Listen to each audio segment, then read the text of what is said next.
just now tuning in, hit the like, hit the subscribe, and hit the bell. GMS fam, roll up.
Yo, GMS fam, everybody, what's going on? What's up? Black Light Zen, what's going on? How you say your name? Nairobi Star.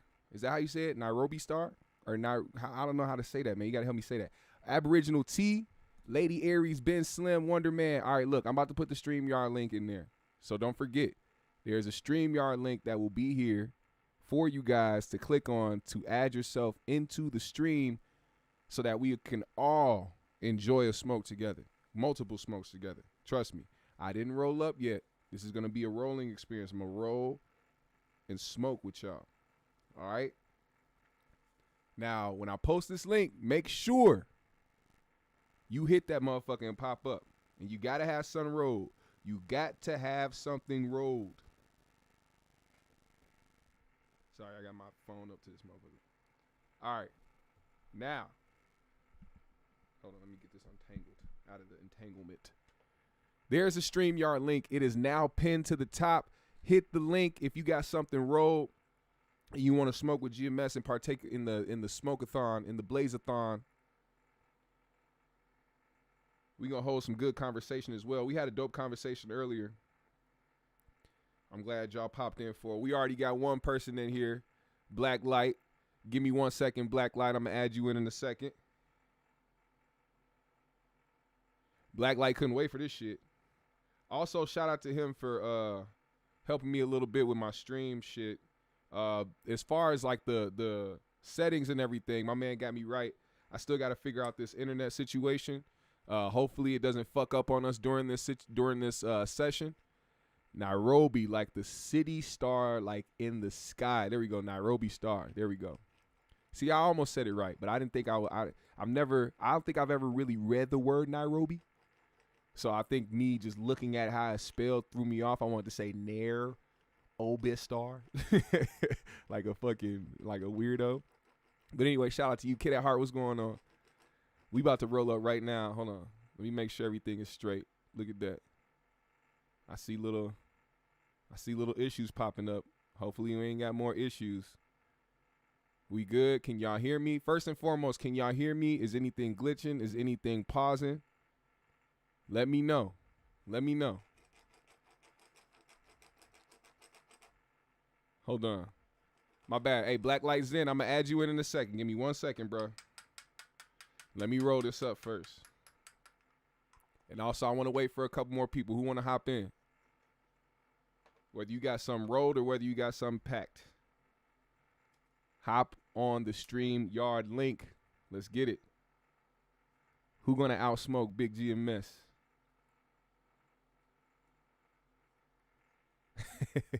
Who gonna outsmoke Big Smoke? What up, Lady Aries in the building? Sound and video good. Thank you. And I apologize for any possible future fuck ups on the stream. If there is any, we're not gonna put that in the air. Brim Dog, what's up? Just know I'm trying, y'all. I'm trying to give y'all good content out here. The internet won't let me be great, but I'm trying. Let me put some music in the background too, by the way. I'm gonna put some music on in the background. I like that type of shit. I'm gonna put the music on.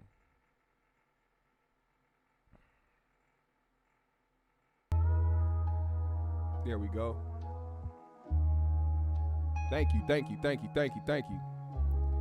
Biz Slam say you be on in about 10.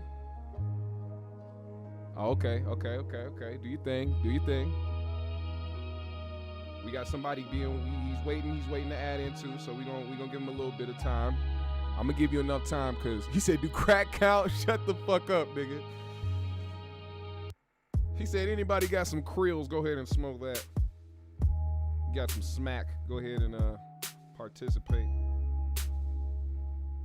Anybody want to do some good smack?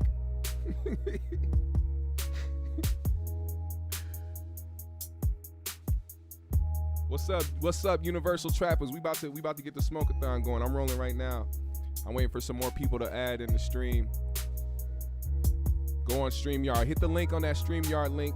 If you got something rolled, or if you got something packed, if you smoking something, or if you got a vape, whatever you got, as long as it's THC only. As long as it's THC only. Oh, uh-oh.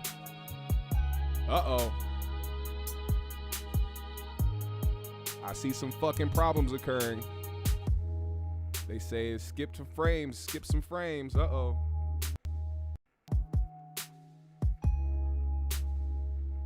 Look, if this shit goes downhill, I'll go for my phone. Yep, there we go. It's going. I see it. I think I see it. It's starting to try to fuck up. Come on now. Are we still good?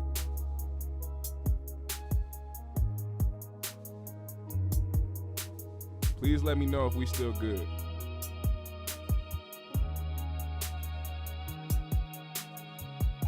Please let me know. I'm gonna be super pissed. I'm gonna be mad as fuck if this shit continues to happen.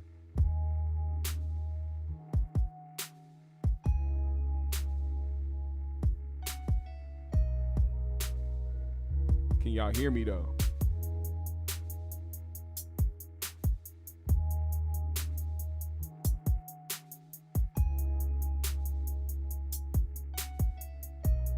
Can y'all hear me though? Are we good? Seems as though we're okay. All right. Yes, it's buffering. You smoking at the Fresh and Fit? Oh, okay. Vapes and dabs, let's get it. Hey, yo, Black Light, can you hear me? Yeah, I can hear you. All right, cool. Let me see if I can get you in here, man, just in case some shit happens. I want to make sure you're in, or at least make some type of appearance.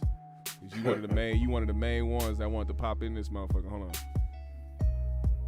There we go. You in here. Hey, what's up, everybody? How do we? Oh, there we go. I never knew you can do that. J.R. Miller said he can hear us. The video's a little choppy. Yeah, he said there was a little bit of a glitching, but they can hear me. Okay. All right, I'm officially sparking up because I don't know what the fuck is gonna happen with this, and if I have to go. Now look, here's the thing. If I have to do this shit from my phone, then there's no StreamYard.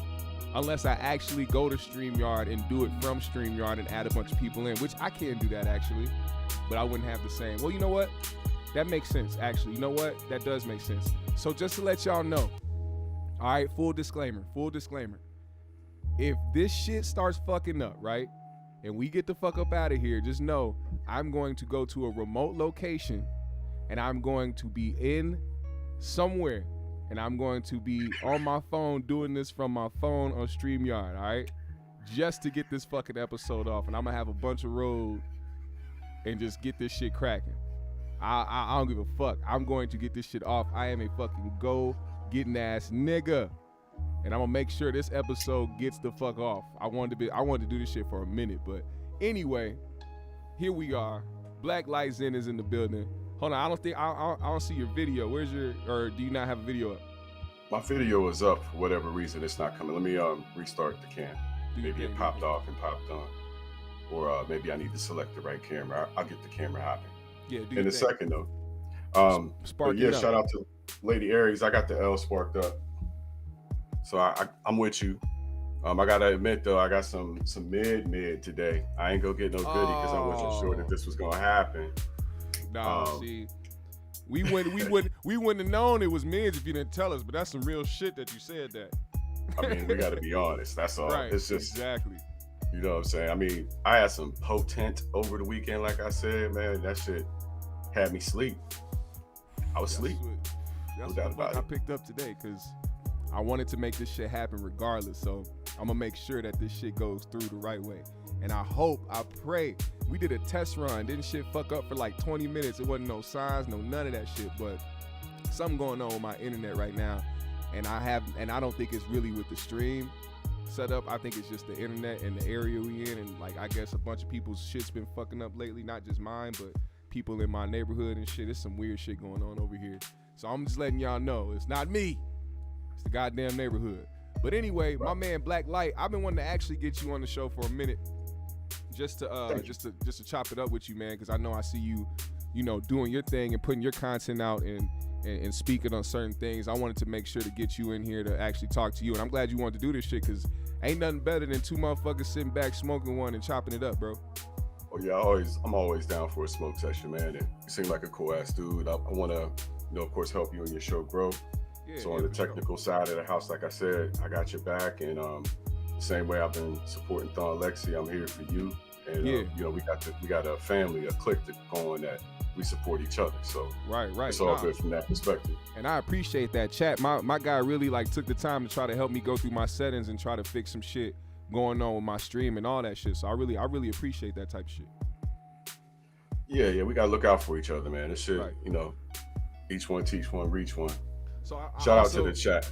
I don't want to bring up because obviously the show that I had earlier had a lot of opinions about it, but I think one of the things that I did want to speak on, oppose or to take the LGBTQ shit up out of it is just the simple fact that motherfuckers gotta stay aware, you know what I'm saying, and stay strong-minded and stay vigilant, you know what I'm saying, and not let shit easily influence them in a way. I think that's really important. But I want you to elaborate on that a little more. As I saw you in the chat, saying a few things, but just kind of going through some of that shit. Like, what would you say to people who, I guess, pay too much attention to certain things that don't necessarily affect their lives? Well, I'll speak directly to homosexuality because it's a big problem as far as homophobia is concerned. Yeah, a lot of it is derived from religion. So. Okay. A whole lot of people will stand on the Bible says this, the Bible says this, which, the New Testament makes absolutely no references to homosexuality. Jesus never even speaks about gays. Yeah. So really, it all comes from the Old Testament, which is, essentially for the Hebrews. But what's in the Old Testament is the adage that man shall not lie with man. It's an abomination. Yeah. And I don't, I'm not religious. I'm an atheist, so I understand that influence, the Christian influence on the Black community has been there for hundreds of years. Yeah. So you have that, and then your worldview in this country, especially as a Black person, is defined by Christianity. And then you have, an ignorance to nature, which scientifically, any population of the world, if you have 100 people in the room, 10 of them are going to be gay. Just mathematically, that's always true. Okay. So it becomes this cultural, political battle over something that's really a biological thing, that if you just look at it, from the meta perspective and say it's 10% of the population, no matter what, then you can kind of take it for what it's worth and say, all right, Well, it can present itself in anyone, any way, but it's going to be 10% of the population. Yeah. And just on a personal side, man, when I voted against gay marriage in California, I said this earlier in the chat. I was in the church with my wife. I was a practicing Christian. Yeah. I didn't know my pastor was taking money from the Mormon church to produce this result in California on Prop 8. Yep. Now, when I saw the news, and I encourage everybody to go watch the results of that from the San Francisco News, when you see those people crying in the streets, it looked just like us. And that's what changed my heart about gay people. I saw how I hurt other people by denying them their civil rights just to get married. Yeah. And I said, oh shit, I never want to be a part of nothing like that again. So it kind of opened my mind up and let me, I'm a live and let live type of person. But I used to think like everybody else when it comes to homosexuality, and we all got to think back to when we were kids. We all knew the gay kid. Yeah. Even if he didn't know he was gay, we knew he was gay. Right. Exactly. And then, and I think it also speaks to like how people maneuver. Like, so for instance, it's not that a lot of people, they just, it's the way people have been conditioned a lot of the time. So like, right. We think a certain way because of what we've been taught. So like, you go into a church where somebody is taking funds in, they're going to be pushing that heavy to try to, that's what the funds are for, so that they can help manipulate the minds and get people from thinking for themselves. You know what I'm saying? And I think also looking at black people as black people and not trying to dictate what black is. You know what I'm saying? A lot of people like that even goes for the, I guess the what do you call it? The non-stereotypical black kids, the black kids that were nerds and that wanted to do other shit and wasn't into, hip hop or anything like that. You know what I'm saying? They were considered not black, or if they didn't talk, a certain way, you know what I'm saying? They weren't considered not black. I think we need to start remembering that black is black and we got to have our back more than anything. Yeah, I can relate to that, man. I was always a smart kid. I'm one of those original Commodore 64 kids from the 80s, right? Yep. So I'm 49, just full disclosure. And on my ninth birthday year on Christmas, my dad gave me a Commodore 64. That started my career. I taught myself to program BASIC by the time I was 12. I went to a Votech high school, studied programming and all this shit for 3 hours a day. But that literally is what got me started on this path. And just understanding that not everybody has the same starting place. Not everybody begins at the same. I looked around me and I come from the poorest city in Pennsylvania. It's called Johnstown, Pennsylvania. Mm-hmm. And I looked around and I know my family, and I know the poverty that we come up from. My mother has a 9th grade education. She had to drop out in 9th grade. And my father had to repeat the 10th grade. And they come from abstract poverty in this country and illiteracy, to the point where my uncle actually teased me for wanting to go to college at one point. That's what I come from. And I was born in 72. We ain't that far removed from that, bro. The older I got, the more I realized how much I hated that type of shit. You know what I'm saying? Like how people tried to make you feel for the things that you wanted to do and what you wanted to pursue, because it wasn't certain or necessarily the things that they were doing or wanted to do. You know what I'm saying? Or either couldn't do. Mm-hmm. Yeah, it's growing up. So I kind of maybe overcompensated a little when it came to trying to relate to my friends. The way I started smoking weed to relate to my friends, I'll be honest. And to this day, it's how I relate to people. That's a fact. That's a fact, bro. And I'm glad you brought that up, because I always tell my homeboy Sean that he got me hooked on weed and left me behind, because that nigga don't smoke no more at all. And he was the one that got me to smoke back when I was fucking 16 years old.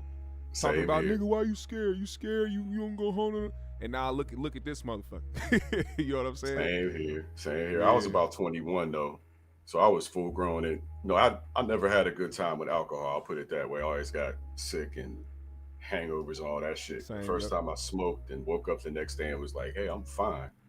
It was a love developed at that moment. Right. He's like, ain't no hangover, ain't no weird feeling, nigga. I just woke up and ready to start the day, motherfucking shit. Exactly. When we gonna do that again?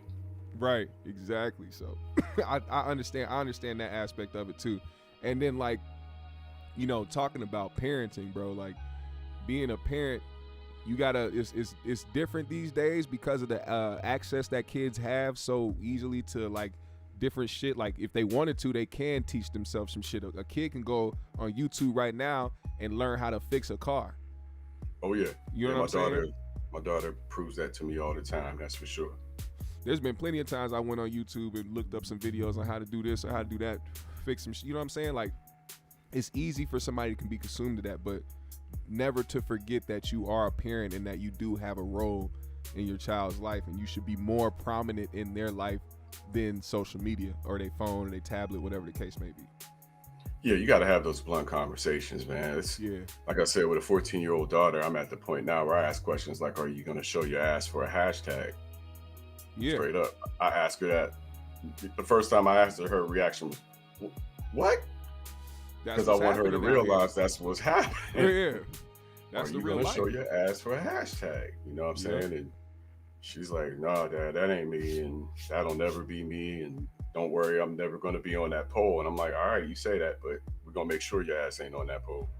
You know? Yes, sir. Yes, sir. So make sure like right now, like, you know, my daughter loves being active and being creative and doing art and, you know, wanting to be in some type of sport. You know what I'm saying? Like, I'm not going to sit back and deny her of wanting to explore those things and wanting to be there in that realm, because that's what we need to do. We need to pay more attention to that type of shit. You know what I'm saying? Yeah, she has a tablet and shit, and she be, you know, going up and down on the game, watching people play Minecraft and playing Minecraft, shit like that, but she still has the want to be active.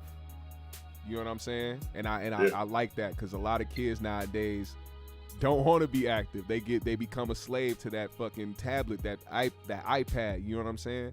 And they become a slave to being on social media. They don't want to be active.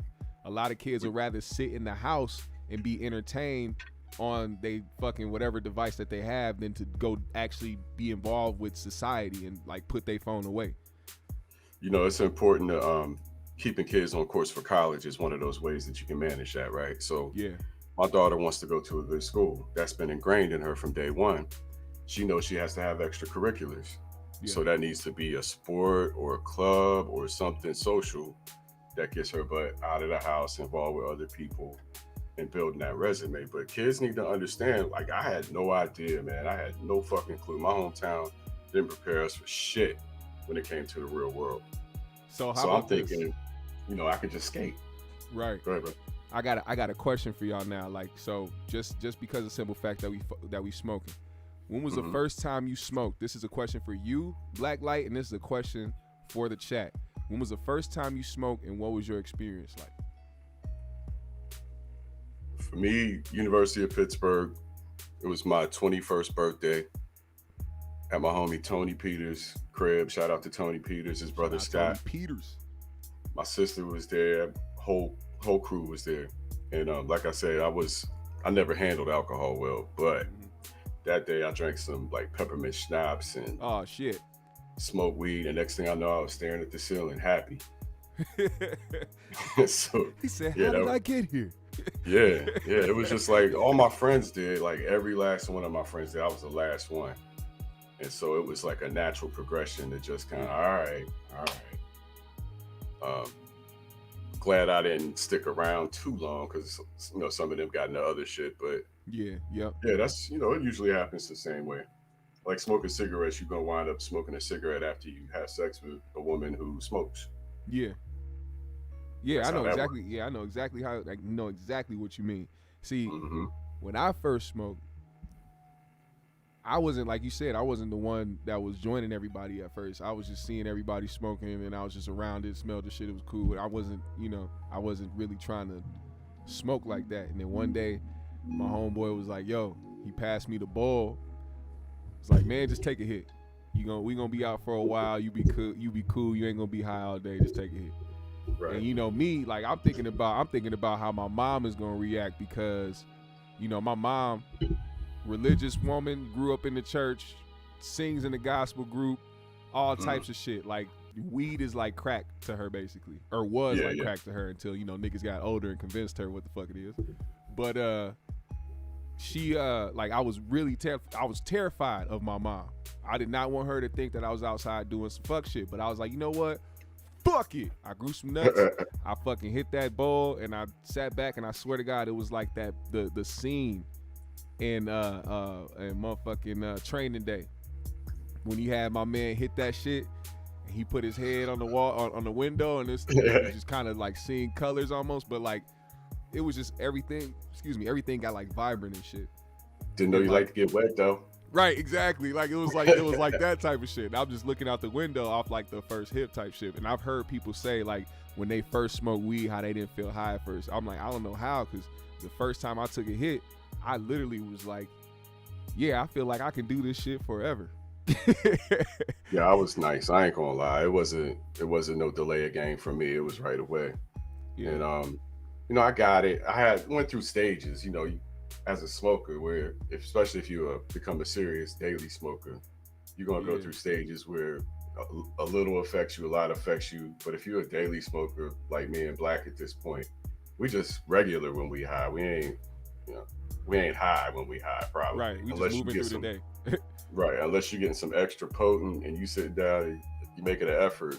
Yeah. Okay. Right. And, see, now that's the thing. Now I think we're at the point where if we want to just get tore down, we got to go on like vacation or some shit and be like, yeah, we gonna go to like Denver or like some legal state, go try to get something that's like crazy and smoke that shit, see how high you can get. Other than that, it's like through the day, smoking ain't a type of thing where it's like, yo, I gotta go get high. It's like, yo, this is just part of my regular day. This is like a routine type thing. I live in Potland. Weed is legal out here. Matter of fact, you can have anything out here and not get arrested for it. Bro, you live in the right place. I'm telling you. But I got 3 weed shops within a mile of my house. And you can order online. You can do pickup in the city. You can get delivery real easy. I mean, it's a piece of cake to get top shelf around here. So whatever you want, we got it, basically. Bruh, I can't lie. Like, I'm honestly 100% completely jealous of this guy right now, because everybody knows that I want to live in a legal state. Like I'm already set in my mind when I'm able to do it. That's it. I'm going to a legal state, and that's just how the fuck it's gonna be. Like it has to be that way. For me, at least. I can't be in a place like it'd have to be Minnesota legalizing before I make that decision for me to stay here. The only place we're jealous of is not California, believe it or not. Matter of fact, I think Oregon got better bud than California. But yeah, Nevada, I always hear that argument. They always say California got better buzz than all the, Oregon. Nevada shops are open 24/7. That's the only place I know. 24/7. You can buy weed at 4 a.m. in Nevada. What? Like clutch hours. Those are clutch hours. Like one of those random times when you stay up all night and be like, God, man, I ain't got no weed. I need some shit. Motherfucker say, hold on, let me go up the street real quick. Anytime you want it in Vegas, you can buy weed 24/7. Now, I've been to Oregon. I had 2 shows. I do a show in Portland, and I had a show in Eugene. And I had a homie out there that brought me out there to do a couple shows. And when I went out there, at the time, it wasn't recreational yet. Right. So I had to have my guy go in there and get the shit. But man, I tried this shit, bro. And I'm telling you right now, this is how, if anybody's from Cali that's in the chat, all right, cool. But I haven't been to Cali yet, but I can tell you, when I got to fucking Oregon, bro, the first bud I tried was the best bud I've ever smoked in my life, and I have not seen it, smelled it, tasted any type of bud like this ever again. And it was called Cinex, Cinex. It was like the most perfect, like purple, like fluffy but dense bud, and it was like, I don't know what the fuck, man. It was the best. I've never smoked nothing like it since, bro. And of course I've smoked a lot of great shit, but for some reason that specific bud has stuck out to me, and it's been years, bro. Years since I've been there. We got a strain here in Portland called Nectar Lime, and it's the store I go to is called Nectar. I swear to God, when you crack it open, it smells like pepper, like black pepper. Really? And it just smokes so good. It's amazing. Yeah, it's amazing. it's like 32, 33% THC too, so it's not sure. You can buy enhanced joints, like pre-rolls with, they're like top shelf bud, and then they put oil in the top shelf bud. Yeah, so yep. It's going like 45, 50% THC. That's crazy. I don't know, man. Man, that's making me want to leave. And it's funny because like my mom got to go to Denver to go see because my oldest brother live out in Denver. She going out there to see my brother tomorrow. Man, I wish I can go with her. Because honestly, bro, the last time I went, I went with my family. And like I said, my family's very religious, right? Yeah. But without saying too much, because I want to continue to uphold they legacy and they whatever. But because I love and I really respect my family. But the way that they have embraced it, and I'm not talking about in the way with like using it, but being okay with like seeing us, like the younger ones, like the younger cousins and us and shit, like being able to like embrace it in that way and not really be on nobody's ass at all and nobody give a fuck and actually having fun with the shit and laughing with the shit. And it's a different feeling. I don't know about anybody else because I grew up with a lot of kids whose parents really didn't give a fuck. You know what I'm saying? Like they didn't give a fuck at all. They didn't give a fuck if their kids were smoking. Some of them were smoking with their kids. You know what I'm saying? That shit tripped me out. My folks are real. They were real uptight about weed, and my sister was a smoker before I was. But you know, you grow up, man, and at some point it's just like, hey, yeah, I smoke weed. You probably noticed because I come in the house smelling like weed all the damn time. Yeah. And my mom and dad was like, you do? I'm like, yeah, you didn't notice? No, not really. I'm like, well, yeah. So that was kind of the point. Like, you didn't even notice, really. Right. You know, maybe you was like, I smell something, but he was probably with his boys or whatever. Which, you know, would be the case 8 times out of 10. Yeah, I think so, my mom, just at some point you grow balls, like you said. Right. And my mom kind of looked at, like I said, she kind of looked at it like it was like crack or like meth or some shit. You know what I'm saying? Like in the same realm. So like she didn't really understand why I like doing it. And then like it kind of moved from like her looking at it as like, yo, what's wrong with you? Like seeing that like there was a problem with me and being like, all right, well, this ain't that. Because more motherfuckers started to like, she started seeing how it started to get legalized and all this other shit. And she was wondering like how this shit was happening. But it's just from a place of not really knowing about it. Not being educated on it at all. Just hearing what you heard on the news back in the day and the war on drugs, all that other shit. Yeah, it's even worse than ignorance. It's propaganda against it. Yeah. And we know now about Harry Anslinger. For those who don't know about Harry Anslinger's war on marijuana in the 1920s. You know, it wasn't even called marijuana before that. It was called cannabis. Yep. And the whole thing was that they wanted white people to fear the Mexican workers who smoked weed. They said it made them savages. And then they found out we liked it. So they decided to put that shit on us too. And then in the 60s, Richard Nixon and Ronald Reagan. Bastards. Now notice these two names, Richard Nixon and Ronald Reagan. Ronald Reagan was the governor of California when Freeway Ricky was getting all that dope. No, I'm sorry, he was the president when Freeway Ricky was getting all that dope. His boy, his leader was Richard Nixon. Nixon kicked off the war on drugs 6 months after they killed King. It didn't get pushed until Reagan. It didn't get pushed again until Clinton. But this is all going back to Anslinger and weed and prohibition in the 20s. Yeah. So now you got a whole generation or two that's been propagandized completely against drugs.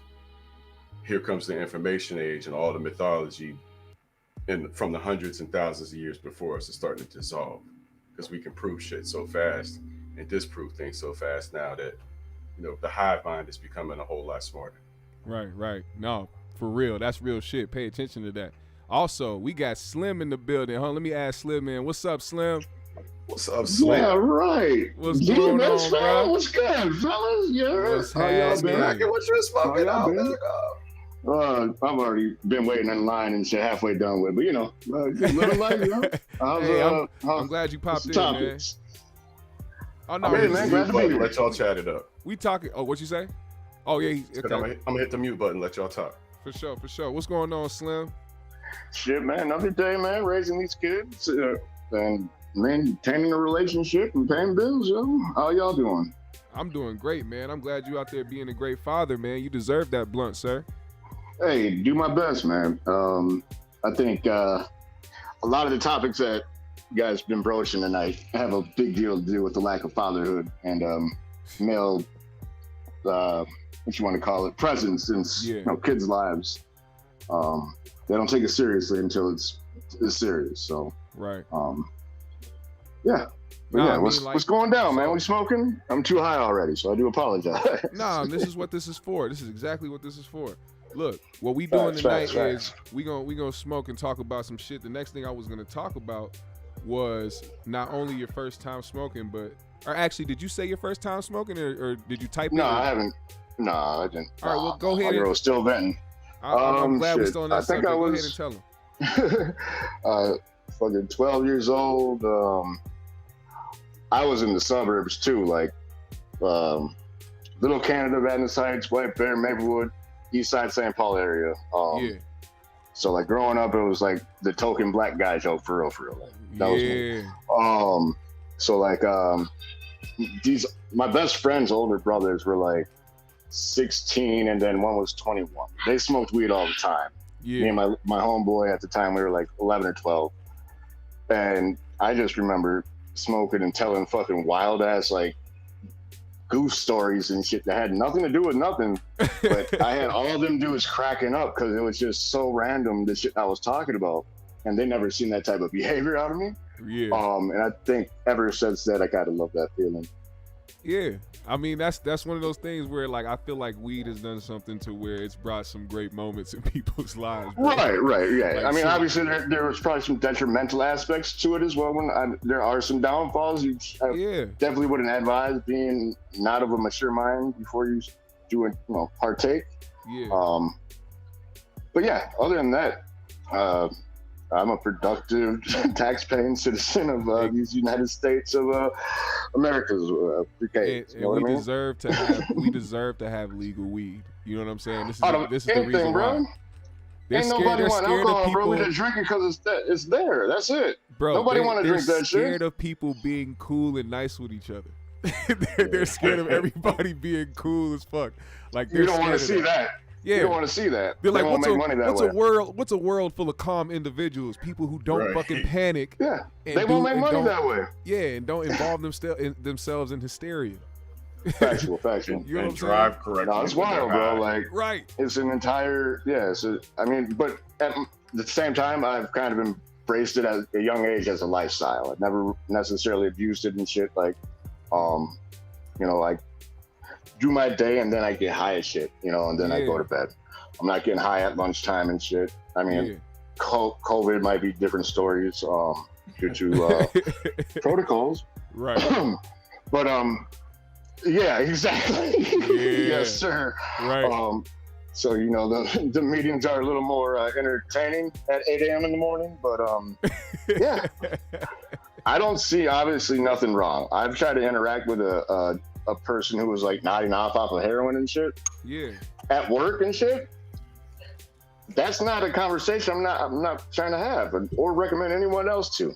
Facts. A stoner, we try not to look high, bro. Like that's the problem. Like we come in the room and I've been doing this shit for so long. I master it perfectly, bro.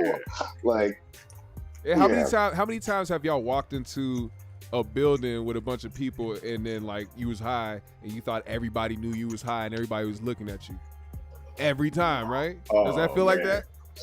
It used to be a lot more back in like my younger age, I'd say. It has to be a place where I don't know a lot. Like I have to go to like a restaurant or some shit, sit in a restaurant or go to like a random event. You know what I'm saying? Yeah, but if it's a concert or something, of course, it's like you expect everybody to be fucked up there. But like, right. But just in public, I'm expecting at least 45 to 65% of the people I cross have smelt weed and aren't offended by it. Right, and I hope they wouldn't. Right, the ones that are just nitpicking and just want to hold that fight still, It's old white motherfuckers, man, that want that shit to happen. Factual. I ate a gummy at lunch one time. I probably shouldn't have. And I underestimated the power of this gummy. Man, I'm sitting in my cube. My eyes was steaming red, and I'm just sitting there like, "Fuck! I hope nobody knows." Yeah, I couldn't do it like that, big dog. Nuh-uh. I used to try to do that at like a break time. I took a nap. That 15-minute turned into 25 real quick. My boss was knocking on the window like, oh shit, yeah. I'm on the phone with mom. Emergency, doc. Oh, yeah. He said smoking the devil's lettuce. My man said we smoking the devil's lettuce. No, for real. Hey, better than the devil's dandruff, my niggas. Like, shout out to y'all. Hold on, let me read some of these stories real quick. Some of their first times. I'll be on mute. Let me see. This new trend is Oh, I think I probably missed some of their stories at the top, maybe. Some of them said that they ages. What was the age? Matter of fact, tell me the age, y'all. What was the age you first started smoking? Mine was like 16. 11. 21. Inconsistently at 11. Inconsistently at 11, yes. Yeah. Damn, lady. I went from 0 to 60. Lady Aries said, my mama caught me with a black and mild and flipped out on me in front of my work associates. God damn. Not at work. Not at work. She beat your ass. That's crazy. She beat your ass, didn't she? Aboriginal said, my mom woke me up with a joint after I told her I smoked. Nice.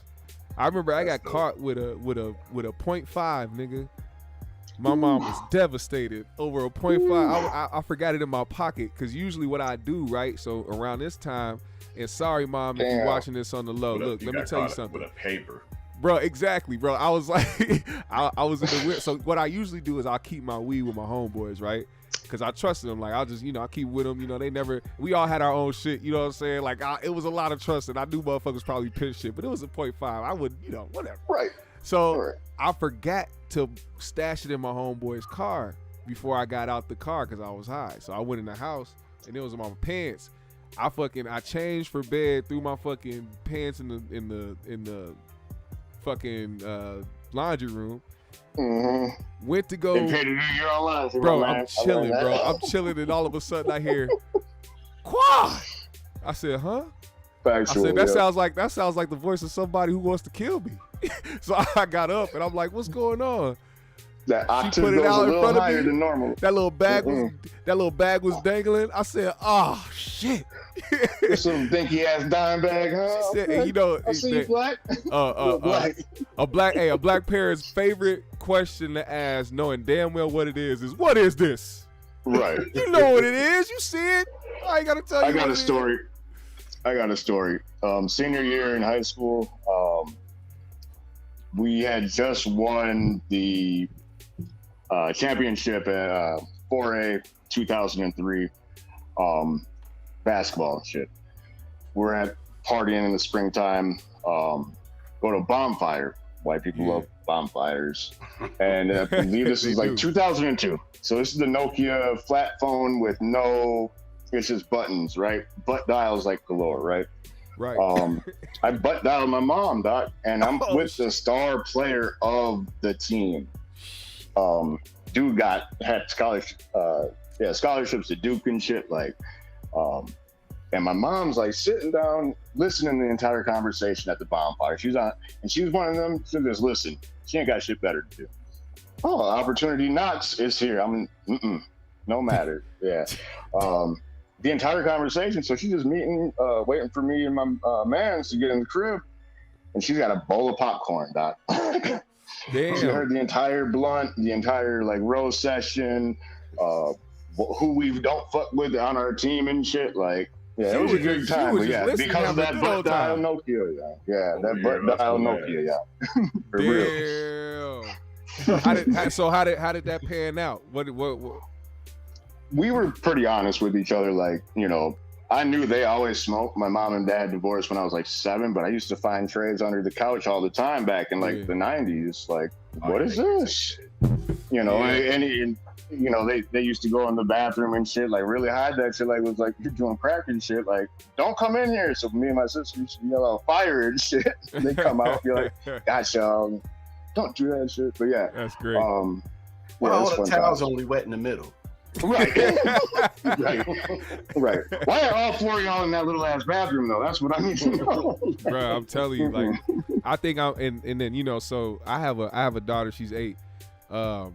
I know there's going to be a point where me and her mom got to sit down with her collectively and let her know that we smoke weed, knowing that she knows, but she doesn't know. Like, she doesn't know what it is. Like, as far as like the intricacies of it all. Like, she knows that this is a grown up type of thing, not to try to try to find an interest in it or anything. So she don't pay it no mind, and she don't, you know what I'm saying? Or even when she sees somebody, I guess outside smoking a cigarette, she's unattracted to it. She's not one of those kids that's like is interested in, ooh, let me see what smoking is like. You know what I mean? And that's what all the 90s Dare kids are a product of, because instead of being upfront and advising, hey, these are the cool ones, don't do this shit, this is what a person will, do this for 5 years is what you look like, 10 years what you look like. Yeah. A dog with a raincoat telling me don't do drugs with a Dare t-shirt and, 2 white cops, coming to my school every year is not going to deter me from testing what you guys are saying is the most, not to do type shit. So. Right. Yeah. I'm always upfront with my kid, no matter what. If you ask, I tell him the truth. I'm not trying to hide shit. Same people telling us not to get high, getting fucked up. What always pissed me off was like, you could go out and get as drunk as you want and never have to worry about your job. But when weed was a big deal at work, you always had to worry about it. And now I'm like, I live in, like I said, Portland, and not only will they not arrest you or anything like that, but drug tests are pretty much going here. You serious? Like employers, like work in government. Okay.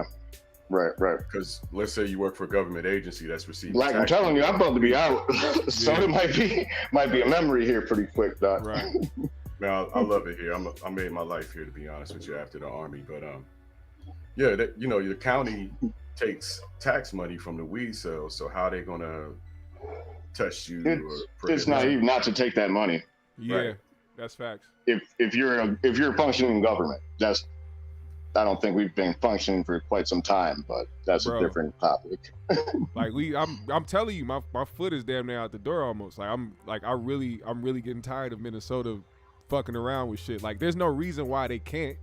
You know what I'm saying? It's the literal runaround that they give everybody. It's not even that, bro. It's fucking hot. The last 5 years has been fucking hot in Minnesota, bro. Yeah. Like.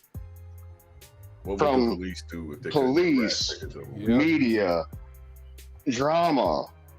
There was 57 gunshots at the strip mall right up the block 2 days ago up here in Brooklyn Park. Yep. So like, I'm moving, Doc. Like there ain't this ain't nice Minnesota like it was, what it was wanted to be type shit. This shit crazy now. That's what fucks me up, because then they went and legalized in Chicago of all places. New York, Arizona. In New York, right? I'm mad as fuck. No, bro. Crazy. Like Arizona, they had niggas in pink suits in jail. Like 5-7 years ago. That's real shit, bro. That's a quick turnaround, Doc. For real. They saw all the money Nevada was getting. That's nuts, though. That's I don't know. When they start seeing the tax receipts and the schools getting funded, and that's when they changed their mind. J.R. Miller in the building, my guy. Shit, salutations, nigga. What you smoking on, man? Yeah. Chilling, man. How's it going? What you smoking? What you smoking? Shit, Blue Pyramid, whatever the fuck. Blue Pyramid. Okay, all right. Yeah. Something this nigga got. Something, whatever it is you smoking. Is it good? Yeah. That's all that matters. Oh, yeah. I'm to the moon right now. Cool. Hey, yo, I'm gonna go get out of this button down. I'll be right back. All right, do your thing.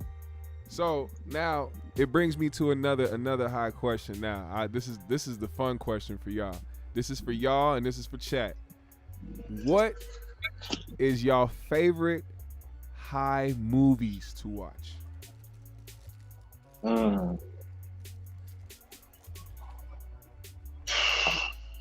It depends, because I'm a Gemini, so I got like multiple personalities sometimes when it comes to like the mood of like movies I've seen. It could be sci-fi. Like I could fuck with them dice. Dark Skies, them alien joints. If I need to get scared. I will say people got it fucked up thinking that high people or people that smoke weed only watch like comedies and shit. Like, nah, there's a variety of shit, bro. There's a variety. My sister. Action movies. Shit. Yeah, Put on the my Marvel. sister's a movie buff, so yeah, she made me like be knowledgeable about everything. Yeah. So I like a good storyline, a good, good writers. Because for a lot of people, when they high, they intuitive. They be paying attention to a lot of shit. They really like, especially about when it comes to movies and shit. Motherfuckers will really pay attention to some shit and deep dive some shit. Yeah, no, like What about you, They JR? love Titanic like shit, bro. Yeah, Like, that's how niggas was supposed to act for like 10 years. right. You can't have this. I'm thinking of certain high movies that make me want to like. I don't know. I of course I love the comedies and shit, but certain shit I gotta like think about like the. Like, what's a dark movie that you fuck with? Like maybe you consider like pretty, not even a horror, just kind of like dark, like mentally, like psychologically, like grappling. Like you're like, I can't fuck with it like that. Like you don't want to see it too often, type shit. Because I got one. Mine's Requiem for a Dream. Okay, I've heard of that. I've Great movie. heard of that. I haven't watched it all the way through, but I've seen it. Is that the one that Marlon's in? Yeah. Yep. Yeah. I gotta see that again. I only like seen, the like, visuals. Yeah, it's a great. Yeah, but yeah, I can only see that a couple times because it puts you in a mood that I'll tell you right now, the new first It, not It 2, the first It. Oh shit, the original one. No. The one that they just made. The 1990? Oh, okay. The one that they made recently before they made the second one.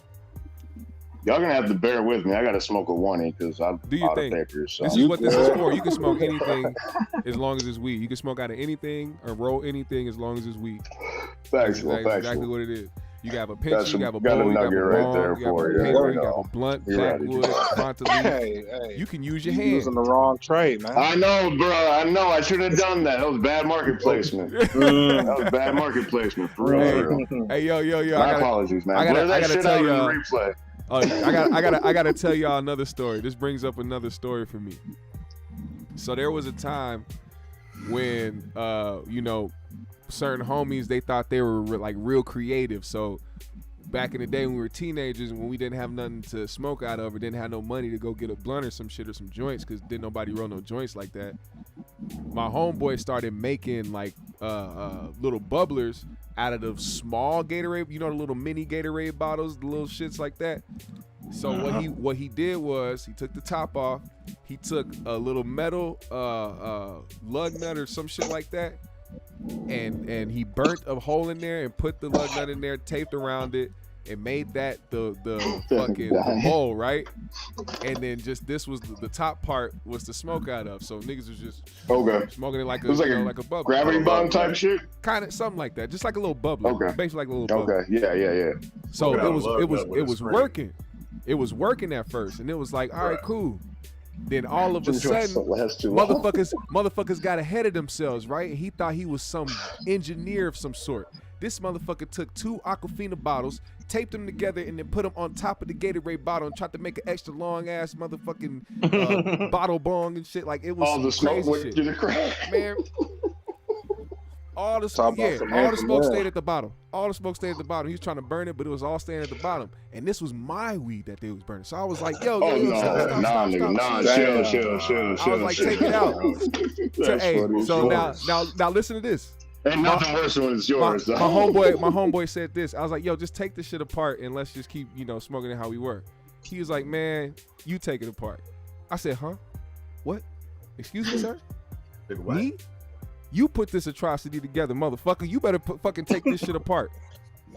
He said, yeah, we about to fight because I'm not even high right now because you're dumb shit. Like, listen, I got irate because I'm like, not only did you fuck up, but now you trying to act cool and trying to act like you tough and trying to tell me something like I fucked up. Bitch, you better take this shit apart. He stood up. He was like, man, get out of my face. Bruh, I picked this man up and I put this man in the wall. How tall is you, for real? Like 6'5". I'm 6'5". I'm 6'4". I picked my little Russian homeboy. I can already tell. Shout out to T-Han, my Russian homeboy. I picked this man up and I put this man through the wall.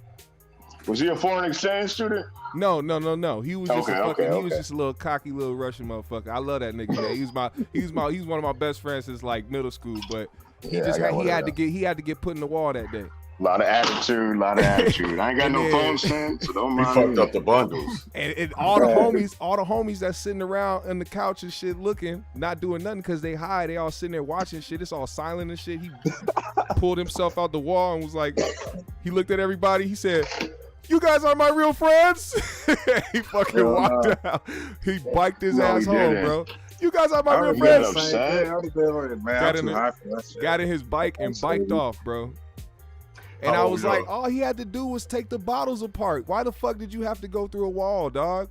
Like, this is what I mean by ego. But like, people let their ego do some shit, and it's like, shit didn't even have to be that way. You're my friend. I didn't have to do this to you, but you forced me. You forced my hand. That shit'll drag on to your adulthood, dog. Like, you'll lose friends because of your ego. Yeah. And it wasn't worth it when you think about it back in the, That last maybe a couple, but not too many. But I know people. Yeah, it gets tough. You gotta be careful how you treat people. Have y'all ever had from? Oh yeah. Everybody shout out where you from. Golden Valley, Minneapolis. Okay. Minneapolis, Minnesota. Oh shit, I'm not outside at Portland, Oregon. So that's where you were born there? No, I grew up near Pittsburgh. Oh, that man been around, man. He's seen the world. Yeah, I've seen everything, man. He's smoking good green in Oregon, doc. Like, Asia. He got a studio. I'm like, why everybody on this goddamn show got a studio? We YouTube. I'm just a new YouTuber. Oh yeah, that's another thing. Everybody go subscribe to his channel. Shout the channel out or type it. Hit them likes. Type it in there. Type it in the chat right now so everybody can go and follow him and subscribe to him and go support him. For sure. I know there's some lagging. There's a little bit of lagging. There's only been a few lags over a few seconds, a few minutes, but so far the shit has been good, and I actually have been very surprised by how the stream has gone for almost an hour. I'm gonna roll up another one before we move anywhere. But like I mentioned before, Jaquan, get that Wi-Fi. This Madden game real quick. Yeah. What'd you say, JR? I said get that Wi-Fi extender. You can get off Amazon. That shit helps. Oh no, we get him straight. We getting him my LAN cable. Yeah, my guy finna send the cable out, man. Okay. I'm telling you, man, Black Light a real motherfucker, man. Y'all go ahead and support the homie, man. He out there. That's love, man. Mess, bro. Real love. Yeah, he on this shit. Blessings, man. They said Django, Bruno, Finding Nemo. Freddie got fingered. Tom Green movie. What Tom Green? Yeah, Freddie got. Is that Freddie got fingered? Is that Tom? I believe so. Yeah. I don't know any other. Have y'all? Listen. Have y'all ever seen the TV series Eastbound and Down? One of my favorite sitcoms on HBO. Bruh. That shit, I'm telling y'all right now, I'm gonna advocate for this shit. What's that on? HBO Max right now. Yeah. Are we still talking about it's old. It's a couple years old. Yeah, it's already completed and stuff. So basically, y'all got money. Solid show though. Solid.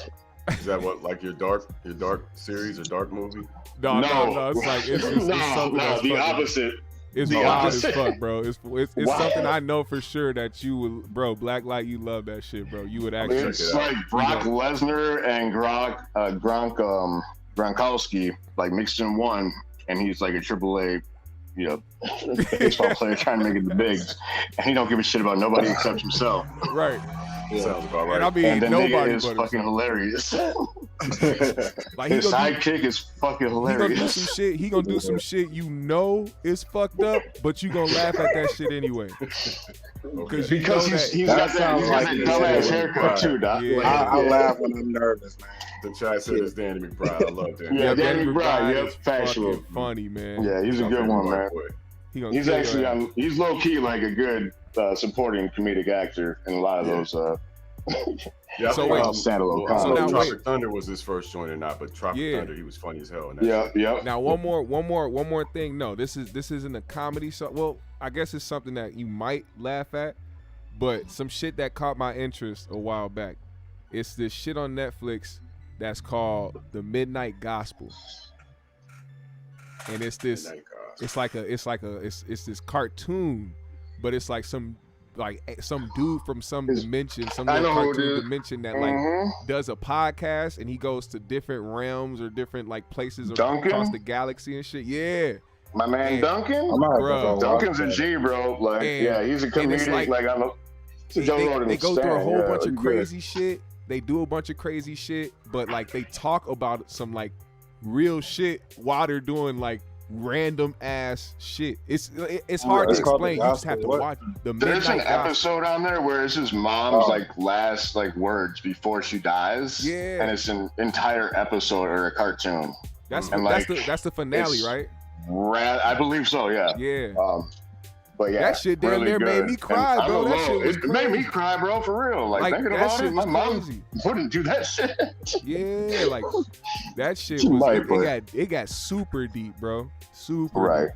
And you don't expect it because it's a goddamn cartoon.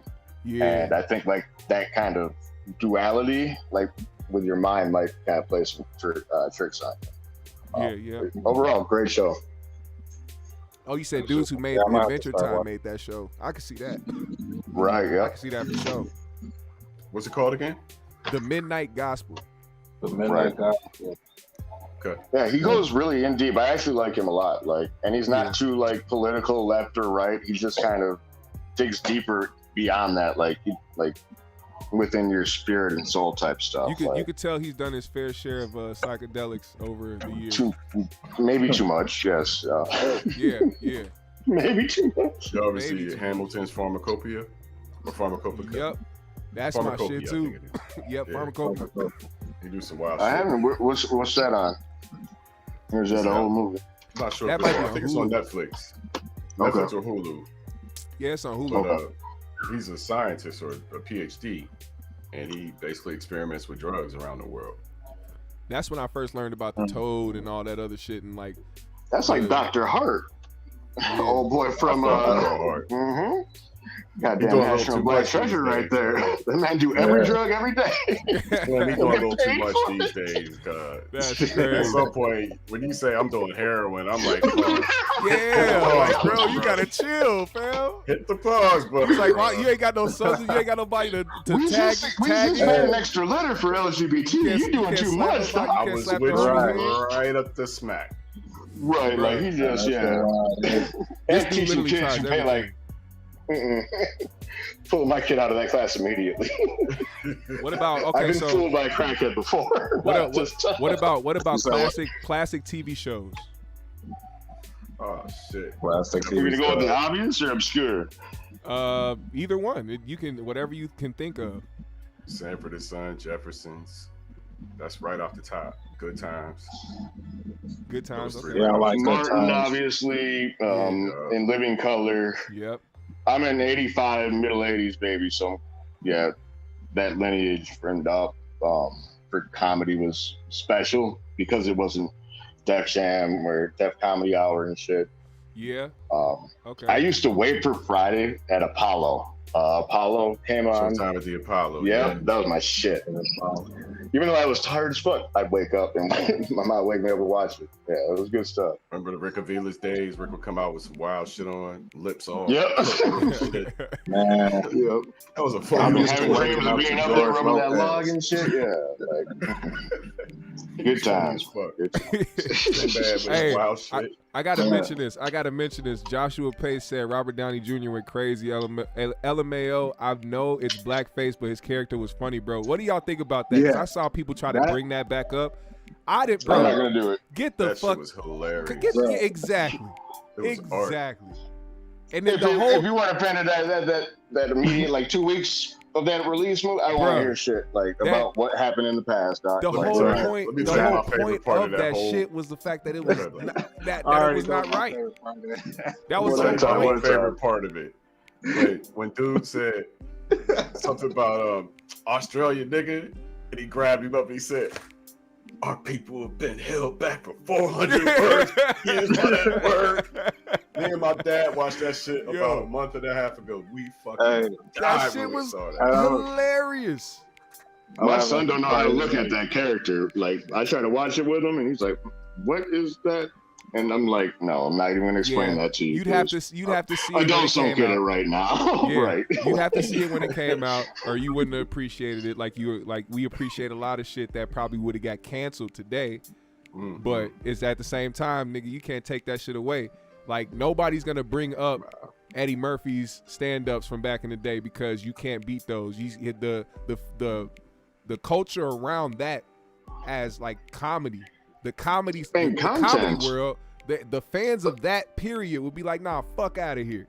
They wouldn't. There's so much to talk about the others. Right. Like, everybody wants to focus on the greats. We all get that. Let's not exclude we can place them there, but there's another level of conversation that I don't think a lot of people have even tagged in regards to other artists.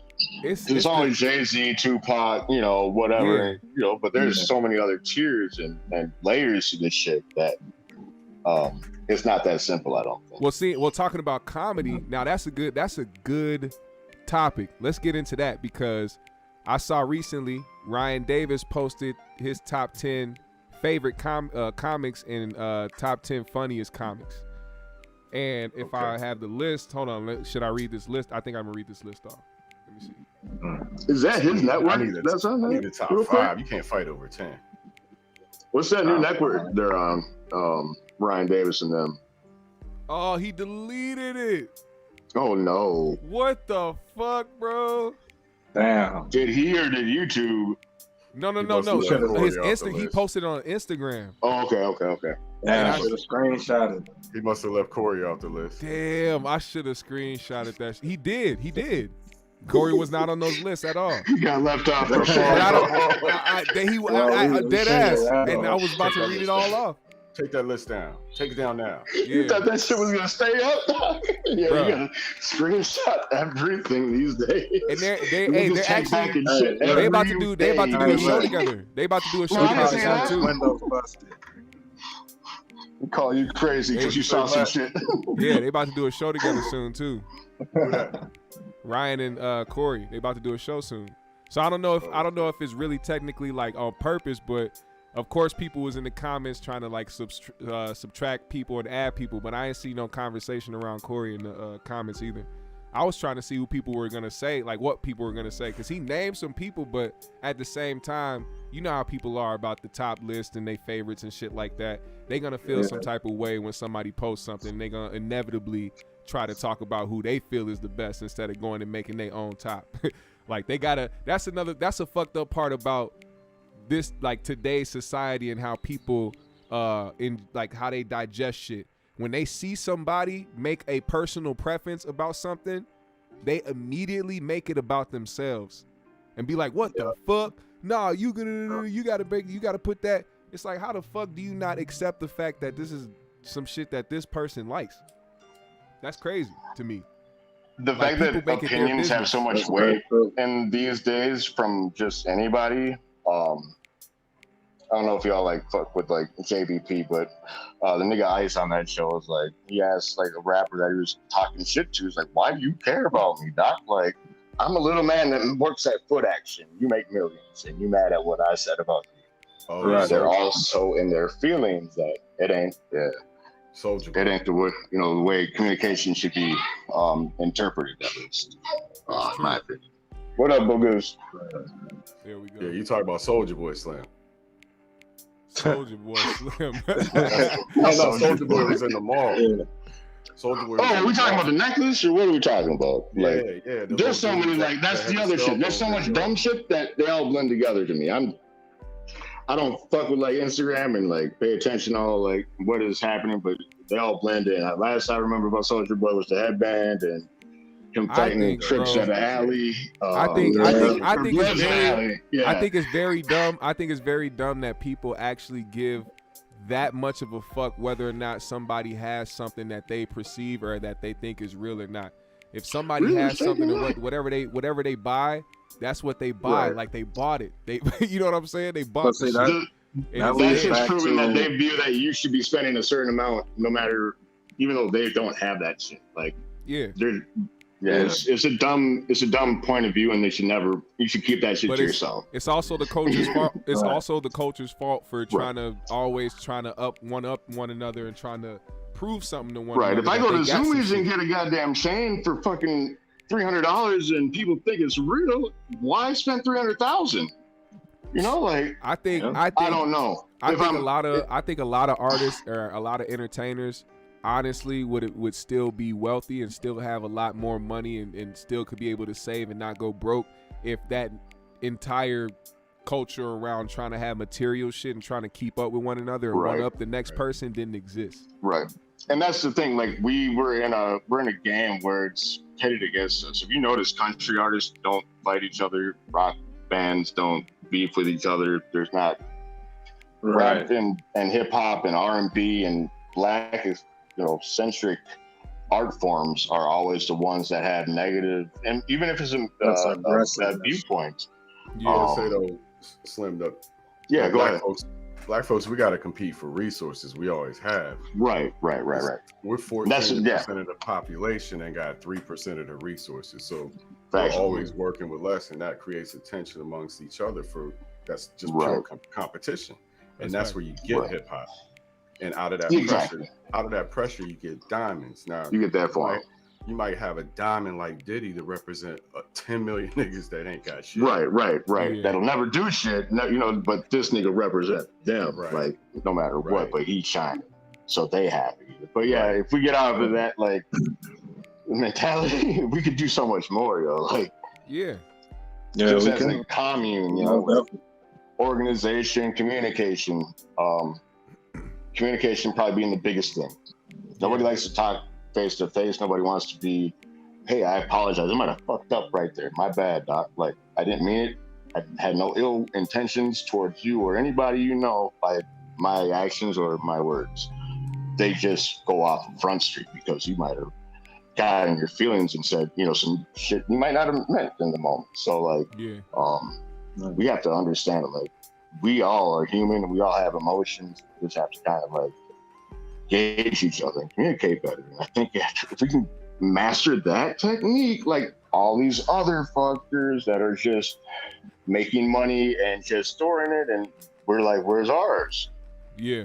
We're separating. And it could be by, obviously it could be by circumstance, could be by, forces that be, whatever it may be, but we're here. We got to figure it out at the end of the day. What do you think about that, Black Light? I think as far as black community doing for self, it starts not just with the everyday black folks, but I'll give a concrete economic example. Take Michael Jordan, who played how many years in Chicago? 16 years in Chicago, something like that. Yeah. Worth $2 billion. Yep. If Michael Jordan bought a section of O Block right now and fortified it for himself and he lived there, his taxes would fund the schools in the area around O Block. And what would happen to those schools with all that money? And what would happen to those children if their education is fully funded by the taxes of wealthy black people? But black people get that money, and instead of fortifying it and living in their neighborhoods like Jadakiss is saying, we go live in other people's neighborhoods, and now your tax money is going to their children becoming educated. Right. So that's a huge part of the problem. So even like for somebody like Kanye to come back and do something for Chicago like that, like I don't know about his estates or what the fuck he has out there, but it's a lot of people that live for a lifestyle to want to be somewhere like California. And I don't understand what it is that's so cool about it, because everybody ends up talking about how dirty California is, and that's no diss or anything like that, but it always comes back to the same thing. It's expensive, it's dirty, it's da-da-da-da. Right. First of all, if you love living somewhere, you love living somewhere. I've never been to California, so I'm not one to judge what it's like, but I hear a lot of shit about it. My sister lives out there currently in LA, and she has a roommate, and she's 30. They're both graduates and both have a full-time job.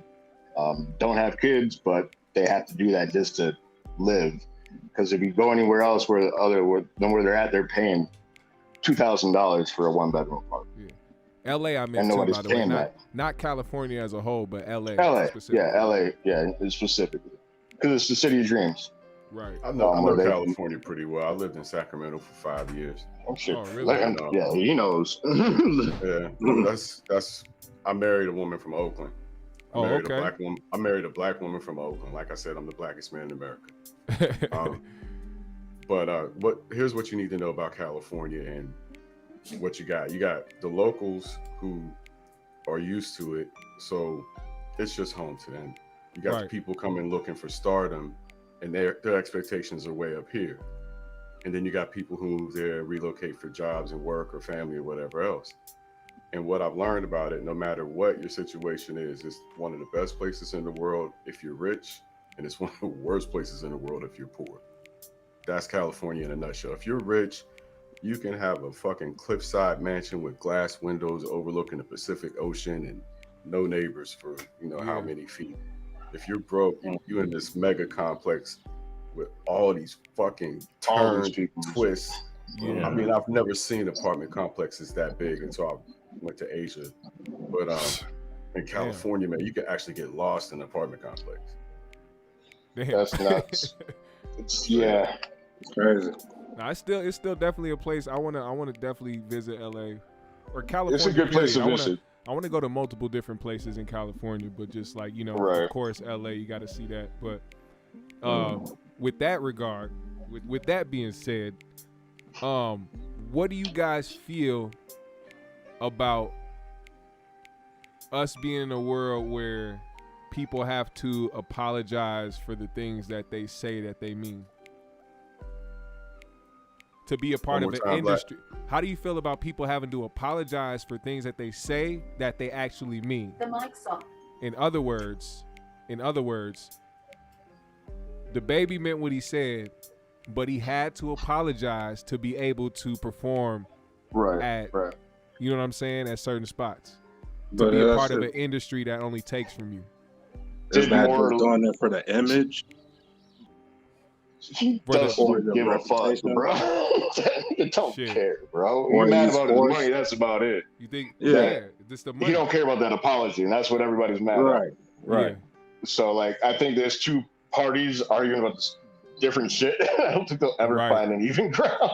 Yeah, and I think it's we're in a bad place. That's what we mean. Like, we talk about the same things, but a lot of people don't put these things forward as far as like doing these black festivals and not having to worry about these big corporate, like, do y'all see the people that are ahead of these festivals that go and get all these black artists to come and perform in them, to bring all these audiences in? Like, these people themselves that run these festivals don't have a fan base.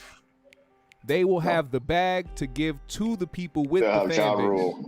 Yeah, you know what I'm Rule for Fire or Fiery or whatever the hell that. Yeah, whatever the Fire Festival shit. Like, yep. Bro, like, that's all it is. So now all these big festivals, the Rolling Louds, Lollapalooza, all this shit, all ran by people who aren't of the culture. The feds. But think that they are, because they invite people from the culture, and now that they've made their festivals huge, now they like, oh yeah, we hip hop because we invite hip hop artists to make us money. Right. Yeah. I'm not an invite me to the cookout, no, you're welcome too type thing. And I don't understand, like, the most simple thing in the world is to have somebody like first of all, shout out to somebody like Drake, or shout out to like a Tyler, who put their own festivals together. Right. And have the ability to. Right. And invite the artists. Like, they don't try to do the regular, like, of course they'll have like big headliners, but through the festivals have people that people may not have seen all, or heard of like that and shit, like giving people a chance. Good opportunity for other people artists to shine. Yeah. You know what I'm saying? And like, that's what those are about. That's the space we need to be in. 48-hour, 72-hour joints. Like, you're supposed to just experience a whole genre of different, artists and music and shit. Like, and if you don't get to experience that, what's that Jay-Z festival that's about to happen? Where is that at? Made in America, I think. Is that their festival, Jay-Z, the Rock Nation shit? I think so. I think I heard something like that. Made in America. I think that's his shit. Yeah, really. But I saw that lineup. Buy his tickets. That lineup looks fucking. Hold up. Let me tell y'all. It's ferocious, dog. Yeah. It's a hot ticket if you want. You said you got a ticket? That's half my life savings, though. Like, I don't know what they want. All right. Here, it's 2. Wait, is it 2 days or it's 1? Don't ask for a VIP pass. Yes, it's 2 days. This festival is for 2 days. Listen, here's the lineup. First day on Saturday, Lil Baby, Megan Thee Stallion, Kehlani, Young Thug, Baby Keem, A$AP Ferg, Griselda, Coily Ray, Moray, Lotto Bia, Fabio Foreign, Cash Page, Pierre Bourne, Duke Deuce, Maida, Destin, Conrad. The next day is gonna be Justin Bieber, Doja Cat, Roddy Ricch, Bobby Shmurda, Moneybagg Yo, Lil Durk, Tinashe, Freddie Gibbs, shout out to Freddie Gibbs, 42 Doug, ESTG, Lloyd Banks, which I'm very happy about. Oh wow! I fucks with it. I fucks with the CD. Hell yeah! Mozzie came out of nowhere. Yeah, damn, really did. Lloyd Banks. First of all, that new Lloyd Banks album is fucking crazy. That shit brought me back to real like G Unit days. You couldn't tell that he didn't lose a step. Stay as long as your app next, Banks. Yeah, them bars. and then he did a show. He did a show recently out in New York, bruh. Them motherfuckers when he can still perform. He goes crazy. He goes crazy. Shout out to Lloyd Banks though. So now that brings me to the music question of what's y'all favorite songs, or who's your favorite artist, matter of fact, to listen to when y'all smoke. Put it in the chat as well. Speaking of smoking, we gonna go in the line. We gonna go in the line. Let me practice my moderation. JR go first. We gonna go JR, Black Light, and then Slim. I'm gonna have to say Devin the Dude. Okay. Devin the Dude, that's it? Oh, just Devin. I thought you just said one artist. He high. He said, yeah, Devin the Dude. I thought you said one artist.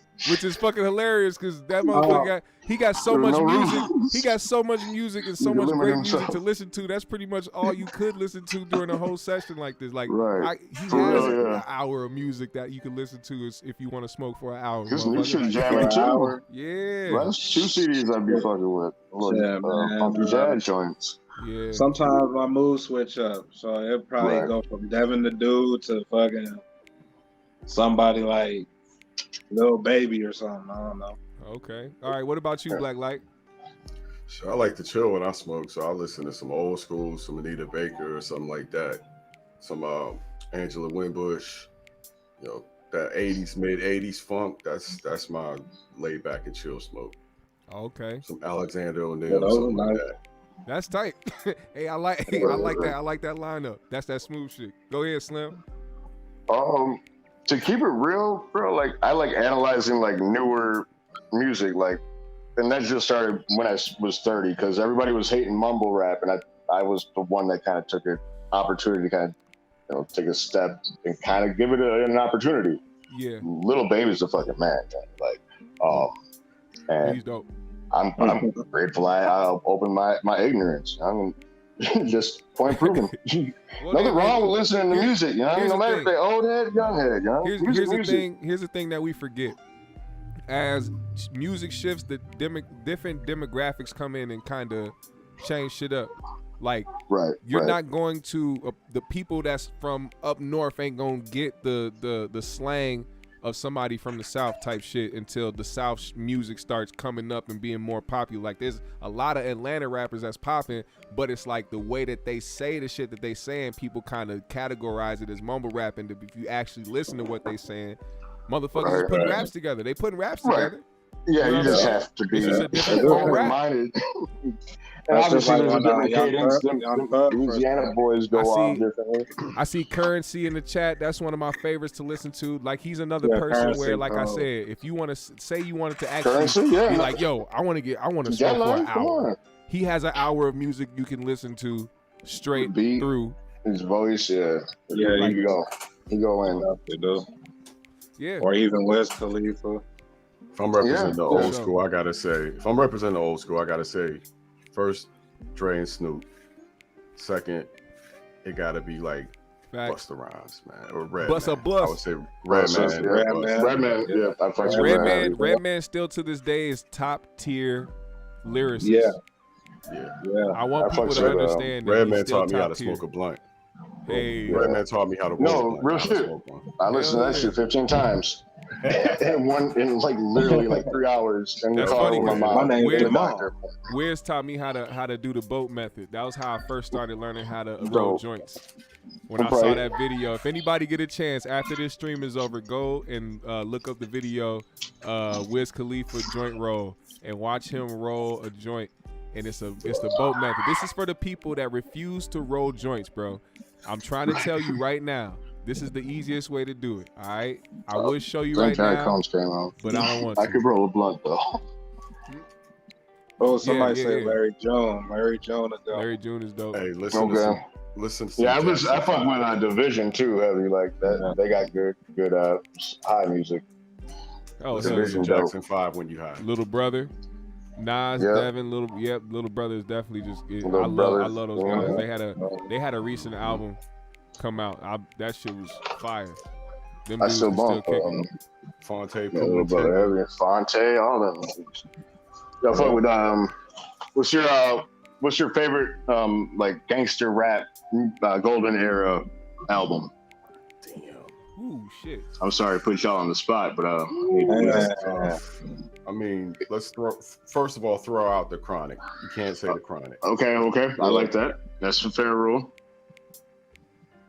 Now, that's low hanging fruit for any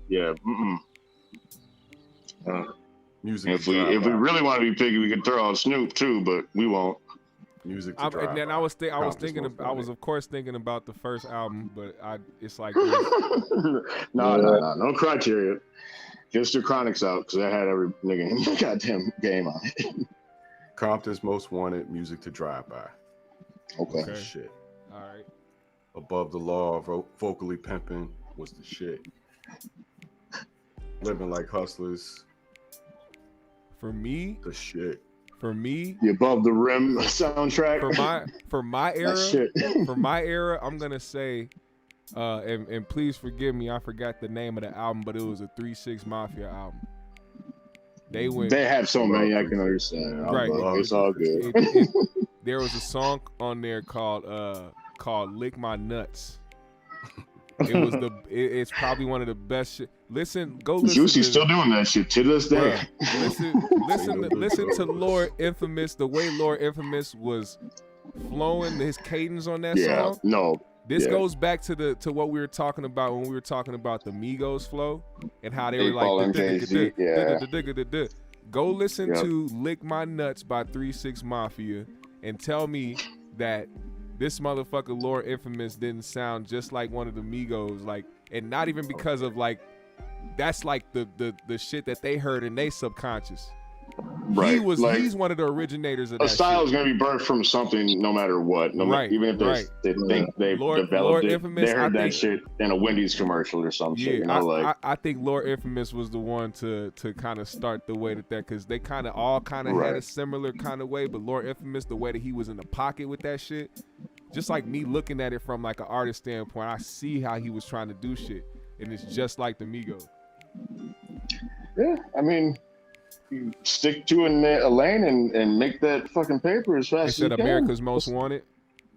Okay. The first time I heard double time rhyming was Jazz and Jay-Z on the Originators, before Jay-Z's solo album. That was the first time I heard double time rhyming ever. Yeah. And then you heard it come out of Chicago with Do or Die. And Spice One. What's them niggas? Crucial Conflict. I love them niggas. Yeah, man. Crucial Conflict. Yeah. Mm-hmm. Chicago boys. He said Grizzbear said 3-6 Mafia better than Wu-Tang. Ooh. Come on. Don't say that to a New York head, though, dog. Like that's a fireable offense. I can see the argument. Fuck is you talking about? You talking about some? What are your mother, young?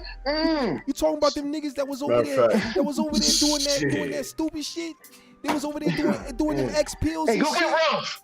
They was out there geeking out, B. You talking about them niggas? Stupid. Fuck out of here. Fuck out of here. Oh man. Go to your core. Whose man's is this? Whose man's is this? All right, y'all. Look. So this is where I'm gonna end it at. And honestly, I'm very proud of you guys for sticking it out the way that you have. Been. Pleasure. I thought I was gonna get kicked off anytime, but shit, we've been rocking. I wanna make sure I spare the chat of more interruptions, because I know there's been a few glitches and a few pauses in between, and but we've been good for the most part. Everything's been good for the most part. I'm about to sneeze because I've been French inhaling, but anyway. Shout out to my guys Black Light Zen Slim and JR Miller, man, for pulling up on me, man. I thank y'all so much. Y'all give them a shout out in the motherfucking chat, man. GMS family, the green room. My man just got done rolling up another. Make sure you smoke that motherfucker down to the stinger, good. Hey, can you send me some? I ran out. Like my shit. I got this elephant joint my girl got me, young. So it's a steamroller. I'm gonna try this shit out. Go ahead and do your thing, man. See how it go, y'all. I appreciate y'all for pulling up on me. Everybody put GMS in the chat. I'm gonna shout everybody out. Appreciate y'all for popping up on me, man. Thank y'all so much, man. Yo, GMS fam. Thank y'all for pulling up, kicking it with me. I gotta make sure I spare y'all of the motherfucking the glitches and all the glitches and the glitches and glitches. Thank y'all so much for sticking it out with me, man. That lets me know that y'all care. Y'all actually gave a fuck, man. Thank you, man. I appreciate y'all, man. We high. Shout out to Brim Dog, Black Light Zen. Rockin' Bird said we high. I was gonna see glitches anyway. It wouldn't be a show if he wasn't high like that. I appreciate y'all, man. That was a great combo. I got some smart GMS niggas in here, man. Y'all keep this shit flowing, and I really appreciate y'all so much, man. This shit was amazing. Aboriginal T. Oh man, I'm blowed. Justin, JR Miller, Lady Aries, Kid Al Hart. Ben Slim. It was a pleasure, brother, man. It was nice to having you stop through and smoke. I'm sorry, I'm high. Rockin' Bird. I'm gonna try to finish this joint. Should I preview something? My man mentioned In Living Color. Should I preview something? I experimented with something. Let me shout y'all names out to this shit. Hopefully YouTube don't ban this shit. Let's go. I'm taking a chance with y'all right now because we high. I'm just taking a chance. Hopefully they don't block me or copyright strike me. Shout out to RX, Ashley Jones, Trauma. Hey, GMS fan, we out.